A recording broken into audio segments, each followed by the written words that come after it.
Okay, good morning, British and American culture class. We are doing so well this semester. You don't realize this, but sometimes, even by the first month, we get bogged down. But we're right on track until the wheels come off, probably halfway through the semester, and we get behind. But right now, we're right on track to finish chapter 2. So, week 4, which I'm actually recording this at the end of week 4 in preparation for next week. But week 4, we covered most of chapter 2. And now we have 3 main objectives here today. We want to talk about Geoffrey Chaucer, John Wycliffe, and the Peasant Revolt. Now, these 2 important people are related to both the Peasants' Revolt and the Black Death, which we talked about last class. So this whole century, the 14th century, all of these things are very well connected to each other. They're huge cultural influences on each other. So there is, you might say, something called a 14th century English culture that develops.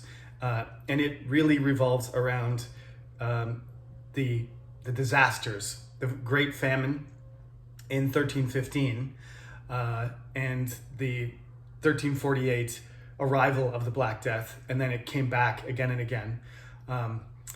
Those 2 disasters are, you might argue, natural disasters, and then in 1381 there's a human-made disaster. There's the Peasant Revolt. Now this is caused by something that we would probably characterize as class conflict now, right? The government and the rules are being made by the wealthy rich people and the church, and the vast majority of English people are being affected negatively by the laws made by the English government, okay? Now, the interesting thing about this is not only that there's a revolt, and it's a big one, and it has a big effect. Revolts happened all over different countries, but in this case, the results, even though it's not a revolution, it's a revolt. So let's talk about that for a second. A revolt is when people take action, but it doesn't complete its objectives. So it gets put down and suppressed, right? If it was a revolution, then there would be some dramatic change, in the society and the politics, the government, the structure of the society afterwards, but there's not. However, it's big enough to be called a revolt. So you have these different words, like, if people are unhappy, they start out by just grumbling and complaining, and then they might, protest. They might, send letters and prepare arguments, and there's different sort of passive actions that you can take, and then you can protest actively, and then demonstrate, right? And then you can riot. You can cause damage to property and people and value and wealth in order to further show your displeasure about something. And these are the levels of escalation when a society decides that they've had enough of the current condition, right?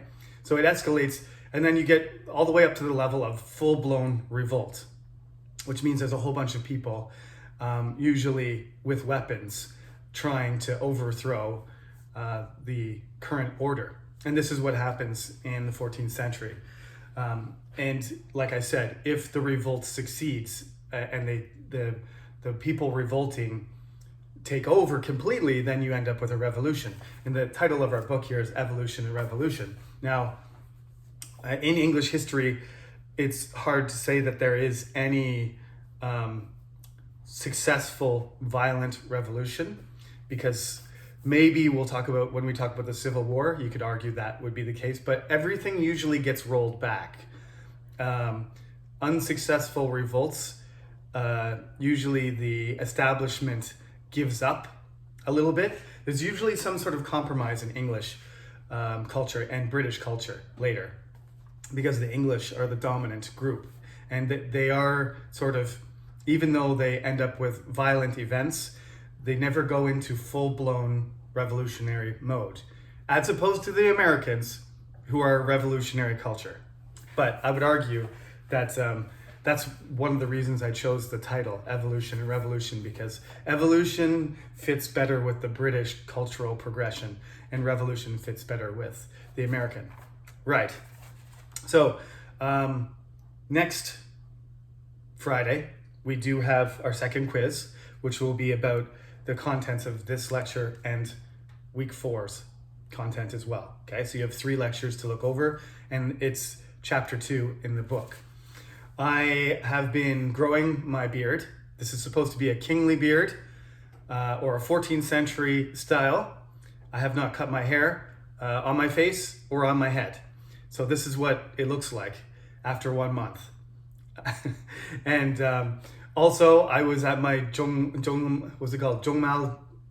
Nongjang. Excuse me, I mixed up that's my Korean dyslexia. Jumal Nongjang, the weekend garden I was there this morning, so I'm also, you could consider me a peasant. I was just joking about the kingly beard. This is a peasant's beard.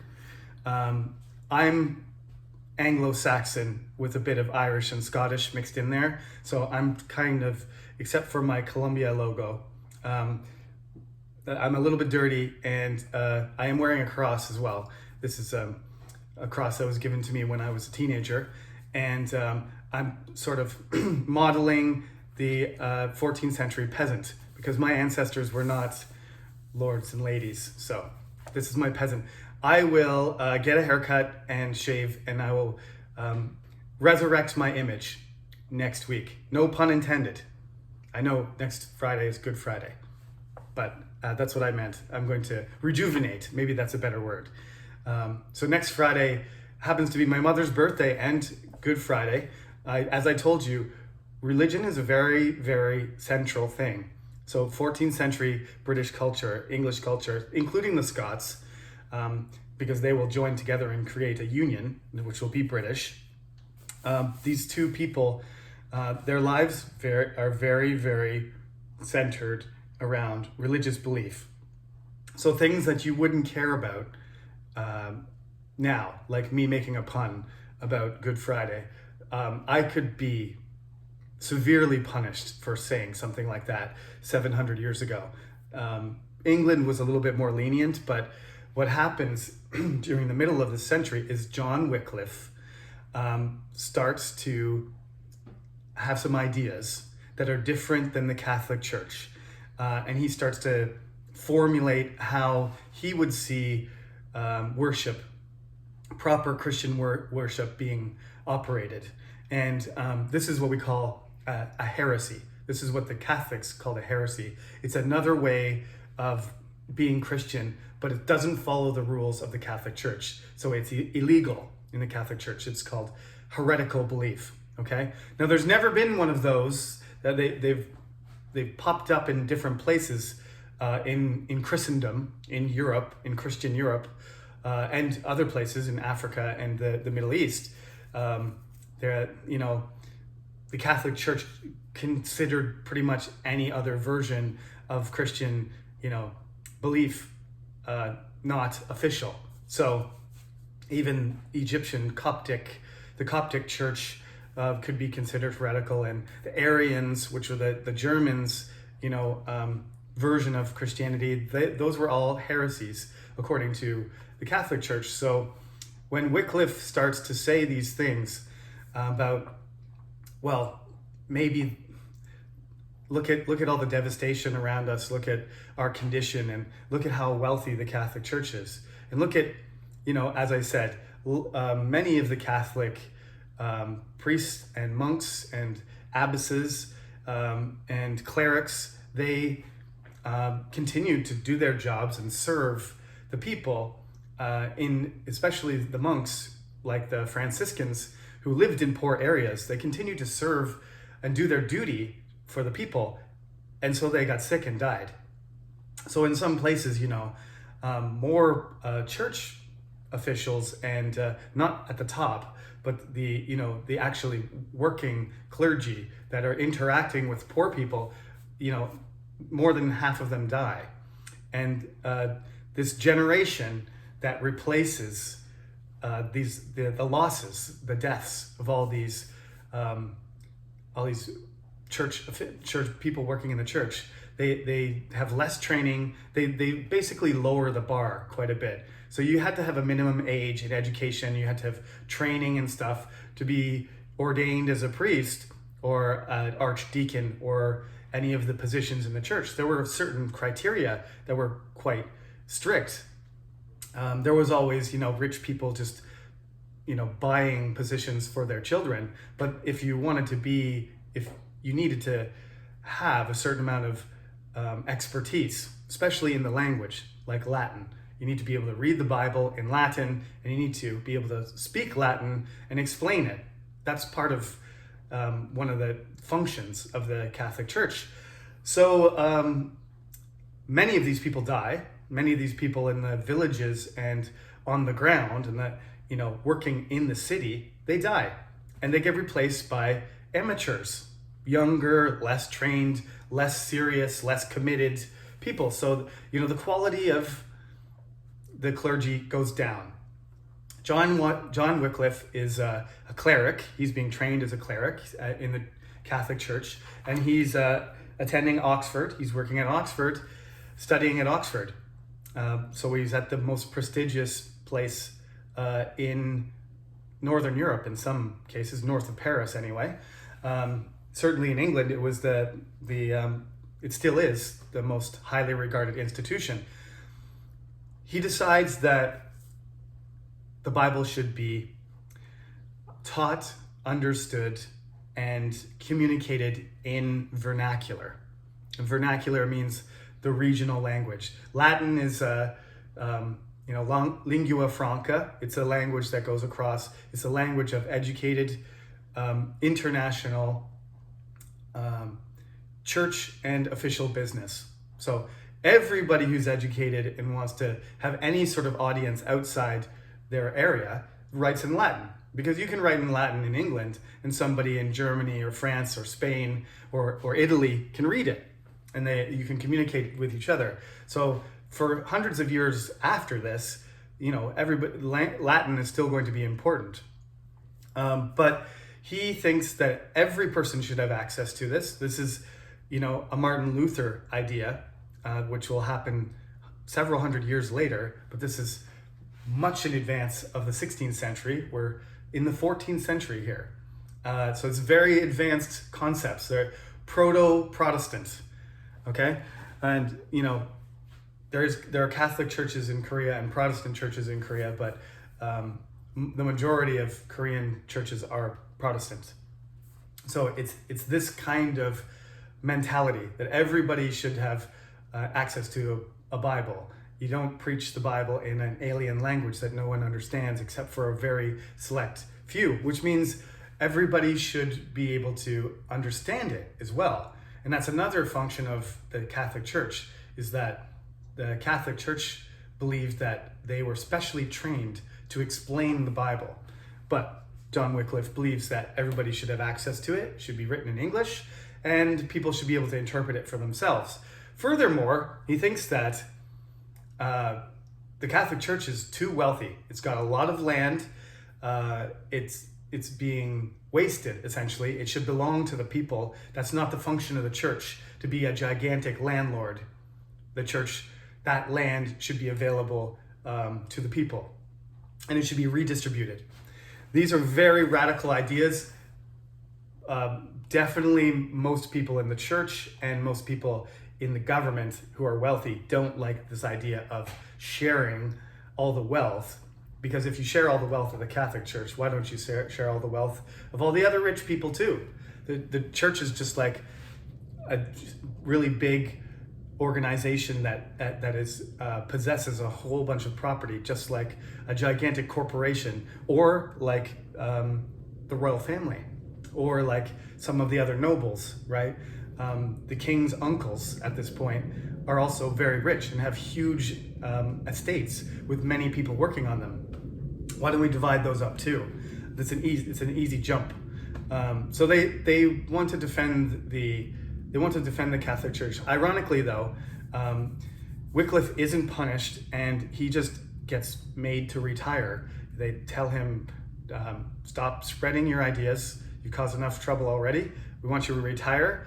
And the main reason is because the king's uncle, John of Gaunt, is supportive of him, which is it's an ironic twist, because John of Gaunt becomes a victim of the people that follow John Wycliffe's ideas. So those are the main things about John Wycliffe, right? People should have access to the Bible. It should be in their own language, English. So he translates the Bible, and there's a version of the Bible, and there's only a few hundred of them because there's no printing press or anything yet. So everybody's just writing it by hand. And these Bibles get spread around, but the ideas spread faster than the Bibles, and people spread it by word of mouth. So there's all these people running around. They call them lollards, and the lollards just means, mumblers, I think.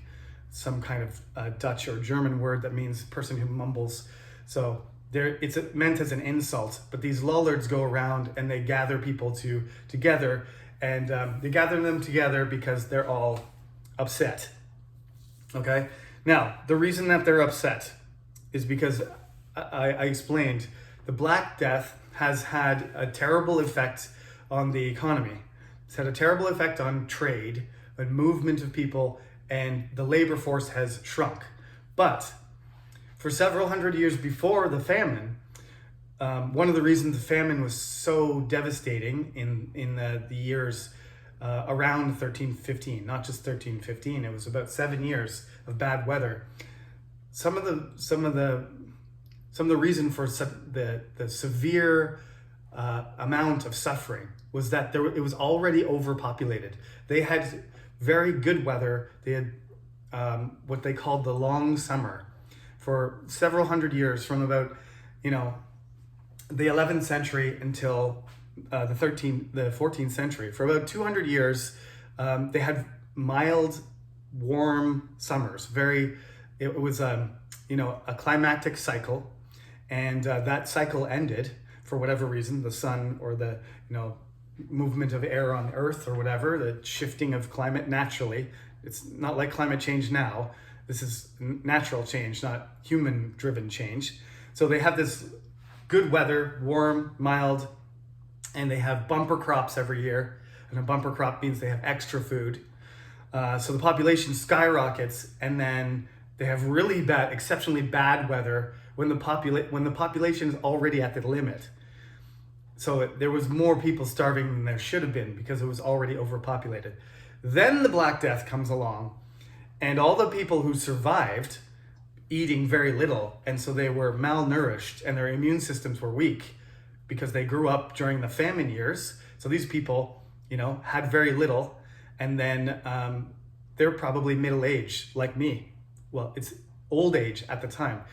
Some of these people are in their 40s, and when they were children, they were half starving. So they all get killed because the disease, they have no immunity. It's a new disease. It comes all the way from Asia, and their bodies have no defense, and their bodies are weak anyway. So that compounds the effect. So the Black Death wipes out all these people. In some cases in London, half the people die.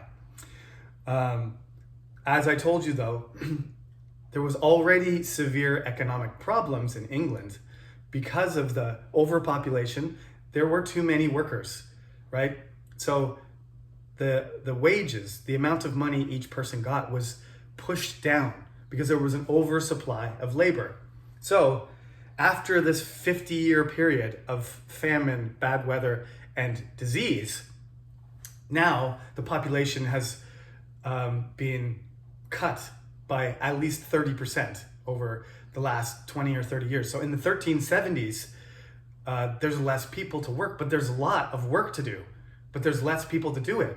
So this pushes wages up, as I said. This is one of the positive effects.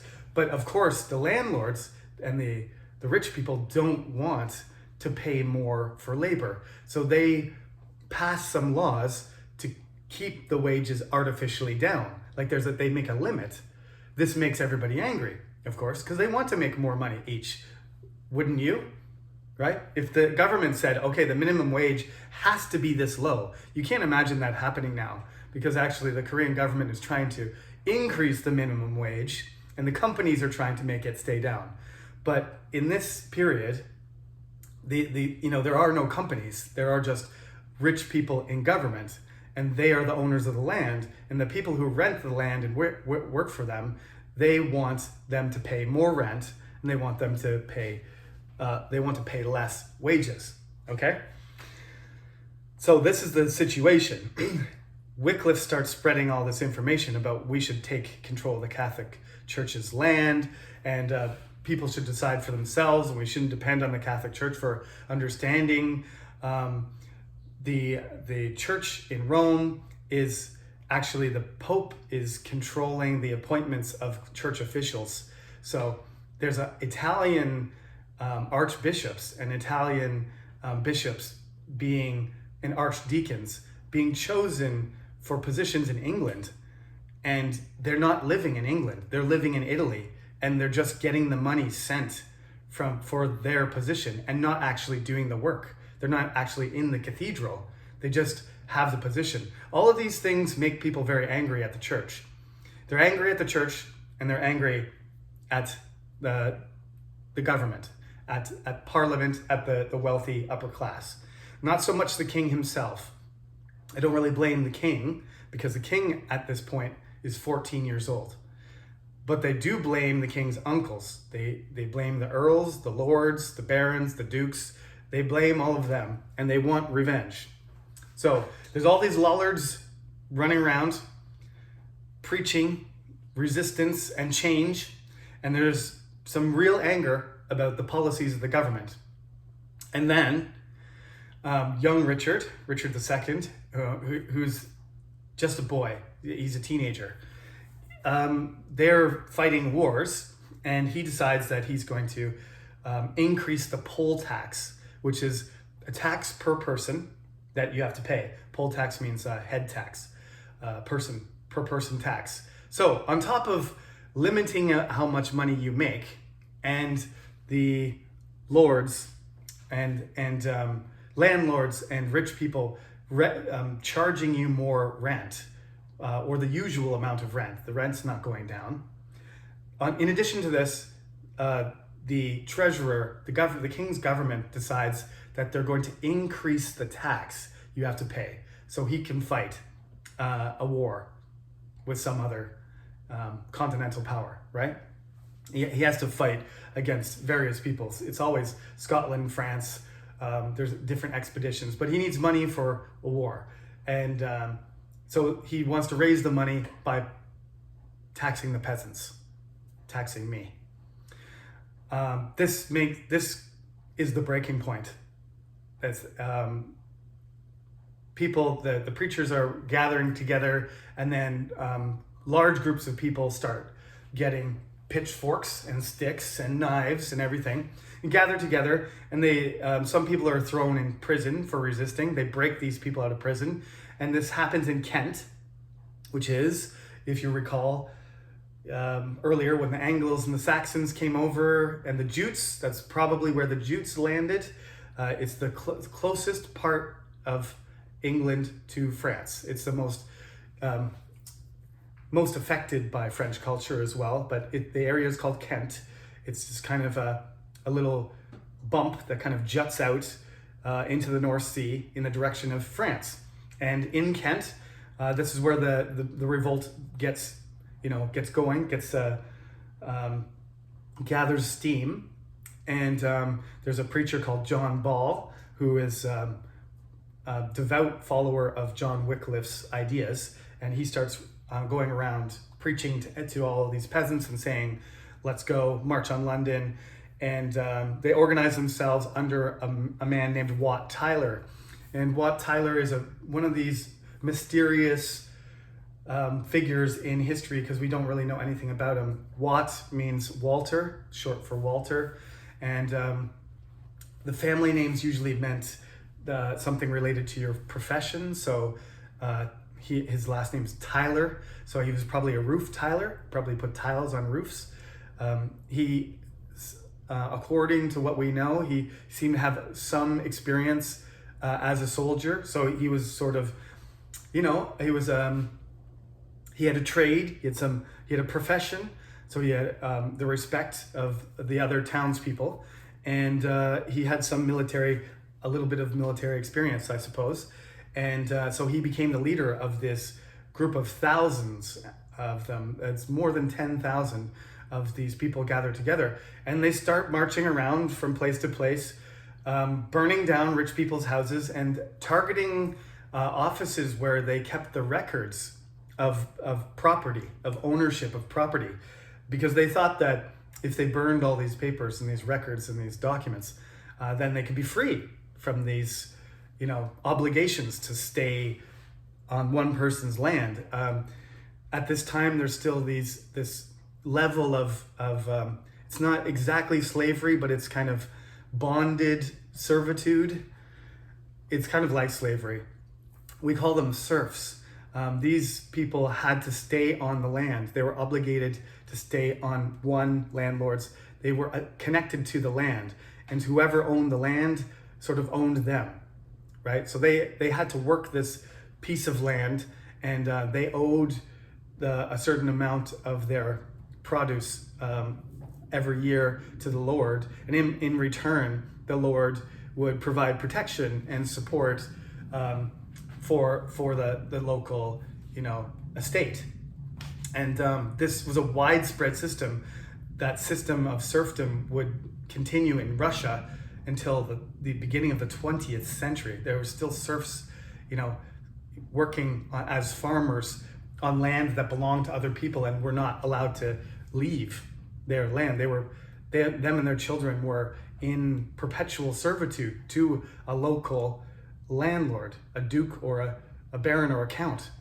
This is what was pretty common in Europe at the time, and in England there was a lot of it too.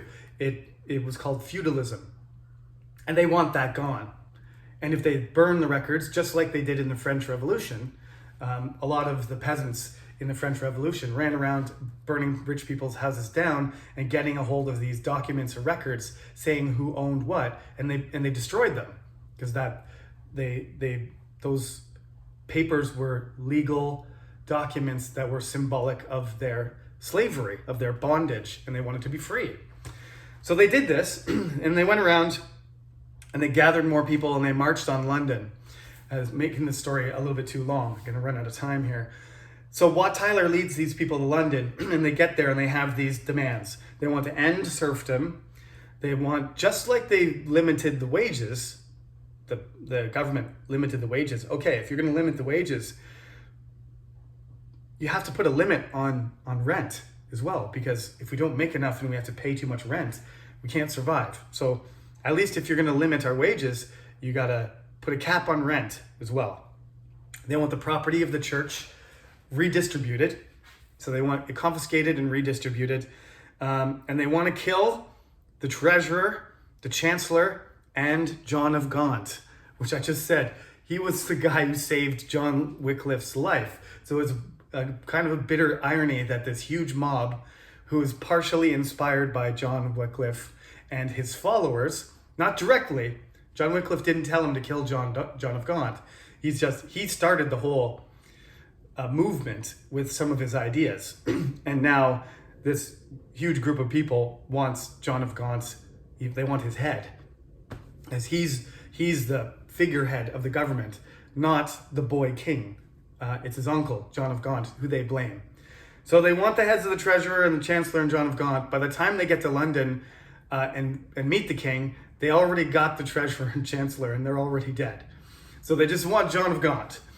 But anyway, these are kind of complicated things to discuss. So Wat Tyler wants to meet the king, and surprisingly, even though the king is in kind of a vulnerable position here, there are thousands of angry peasants waiting outside London. He comes and he meets Wat Tyler in person. He's 14 years old.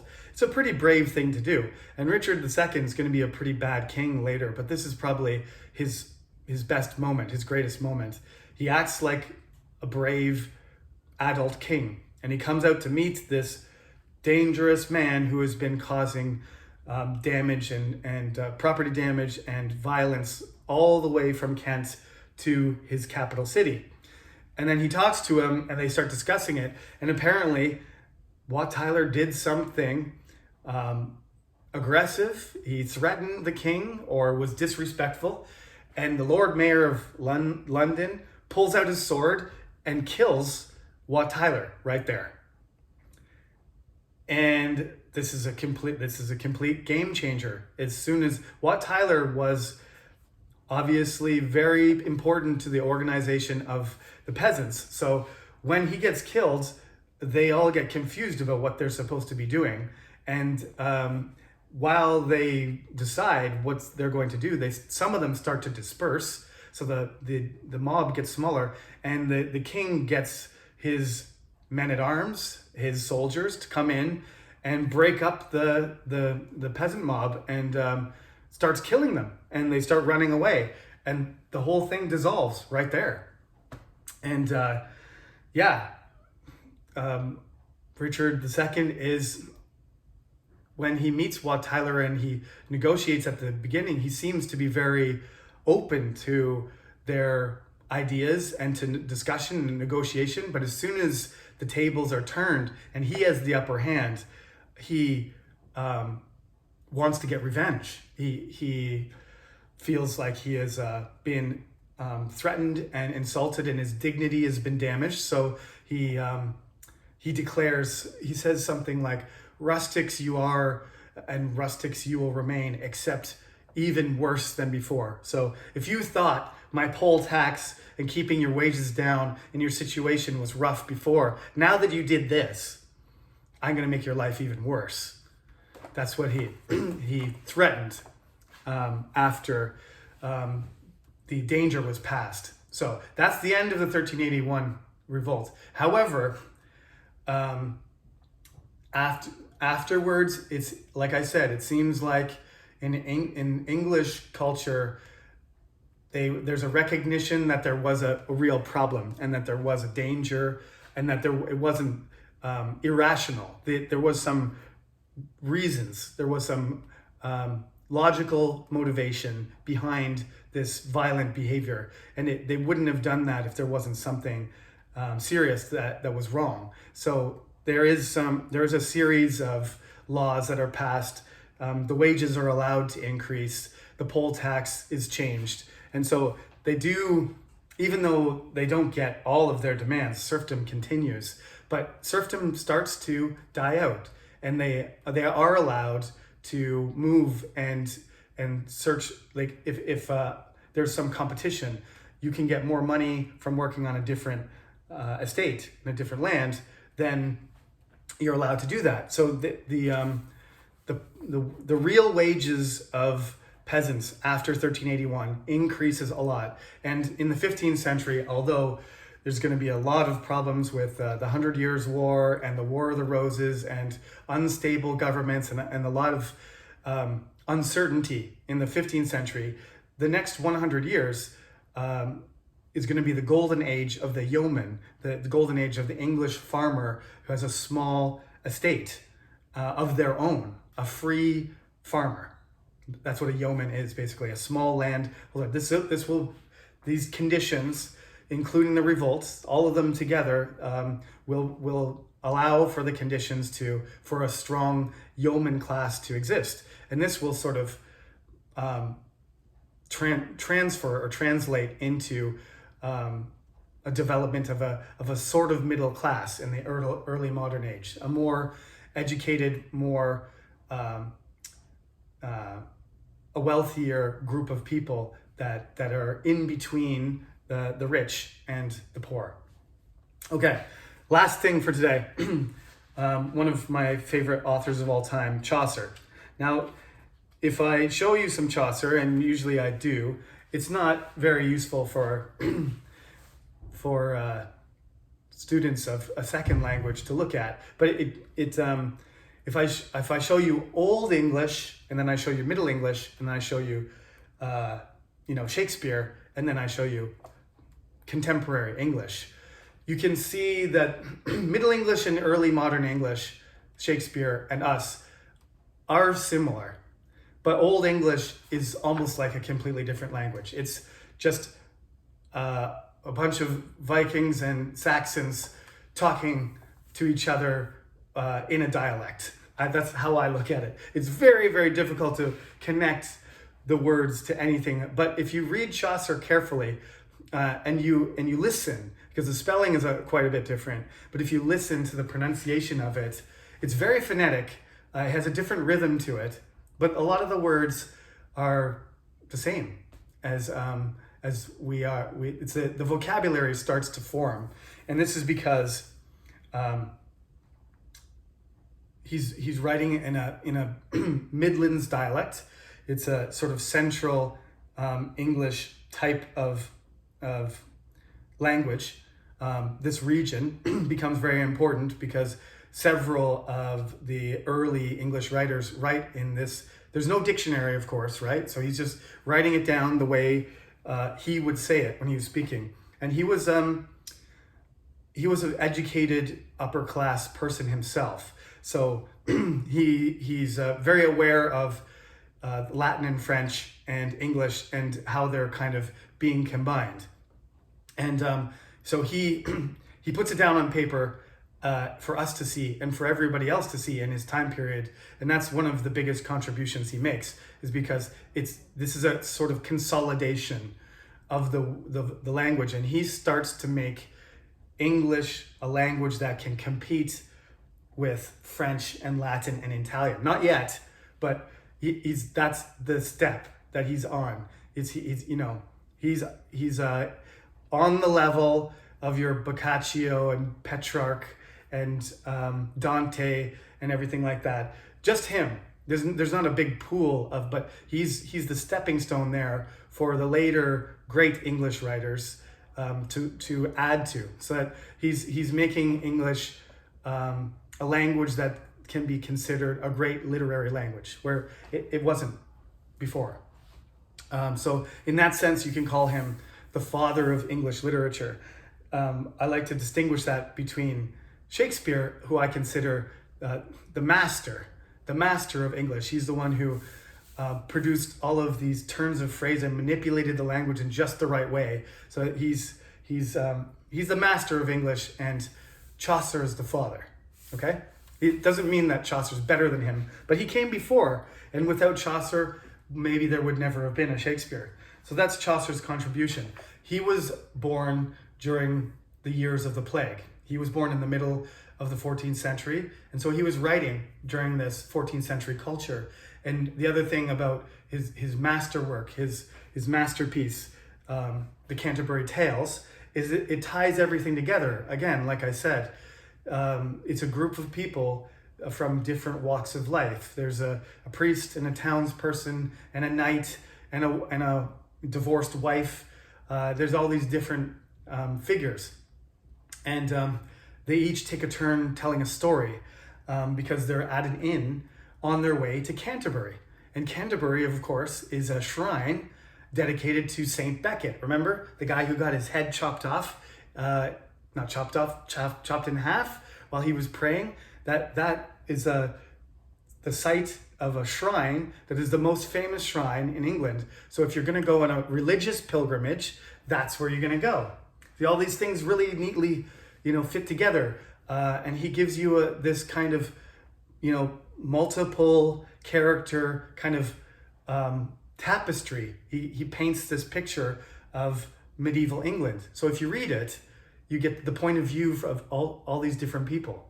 And it sort of fills in for you if you're trying to imagine what it was like to live. They all have opinions about each other too. And you can see the sarcasm and the criticism and the cynicism, towards, for example, the priest and the pardoner. Certain characters in Chaucer, you can see the John Wycliffe sort of critical eye on those people. Like, they are selfish. Those characters are, they don't care about the things that in the Bible you're supposed to care about. They don't care about taking care of the poor. They don't care about preaching the good news or taking care of people's souls. They're just trying to get people to pay them money for their holy services. That's the kind of cynicism that's in Chaucer. So it fits very well with the whole, like what was actually going on at the time and the tensions in the society. Chaucer really does a good job of showing how that works using literature. And that's why he's one of the greats. Okay? And that really closes our discussion. At the end of chapter 2, they do talk about emerging English, and this is also part of the 14th century. As I said, John Wycliffe makes an English Bible. Geoffrey Chaucer writes the Canterbury Tales. Piers Plowman has written in other famous works, Sir Gawain and the Green Knight. This is all Middle English, and the courts start using English, and English starts to become legitimate. That's why on page 80 it says emerging English. It's because the official language of England is French, and the language of the church is Latin. But from the 14th century, from this point, from Chaucer and Wycliffe, and from the kings from Edward III and Richard and so on into the 15th century, Parliament, it says right here, 1362, law courts were ordered to use English, right? This is right around the same time. 1363, Parliament was opened by the Chancellor for the first time in English. In the 1380s, right around the revolt, parliamentary proceedings began to be recorded in English.